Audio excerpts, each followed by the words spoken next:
want an exposure to a market or an Everything they need in one place. The world's foremost authority on individuals, advisors and institutions. Hello and welcome to the Morningstar series, Ask the Expert. I'm Emma Wall, and here with me today to talk about the benefits of passive investing is Chris Williams of Wealth Horizon. Hello, Chris. Hi, Emma. So your portfolios blend passives for investors. That's right. What are the investors getting from passive funds that they're perhaps not getting from active funds? What are the benefits of passive investing?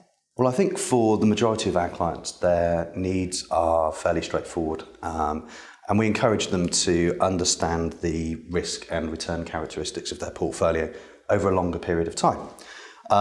We therefore believe that an important part of getting the returns that they expect is about consistency, and it is about really setting their expectations and delivering those returns in the most cost-efficient manner that we can do. So I suppose what you're saying there is cost is one of the few predictable elements of investing, and with passives, that cost is low. That's absolutely right. I think when you consider the range of active funds in the marketplace, if you set aside for 1 minute the outperformance of the market that they may or may not be able to achieve, and the ability to predict the level of performance that an active manager can provide you with, the costs associated with them can be quite a high proportion of the returns that you're getting. If you take that really for over the last 100 years, the returns from the equity market have been in the region of about 5% per annum on average, and then compare that to potentially the costs that you're incurring as an active investor. By the time you add in fund management charges, when you add in the advisor charges, any wrap charges, or discretionary management charges, and they go on and on and on, you could be paying up to 3%. So the level of return that you're getting after charges is really quite poor, considering the level of risk that you're exposing yourself to.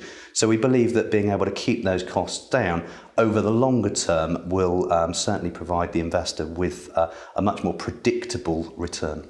I think a lot of investors are now waking up to the benefits of passives and perhaps are dipping their toe in and looking at the more efficient equity markets. But passives aren't just for the likes of the S&P 500 tracker, are they? They can be used for all types of asset classes. Absolutely. I think a popular approach that has been taken over recent years has been the core satellite approach, where the core of your portfolio is in the established market and is generally provided by a range of passive funds.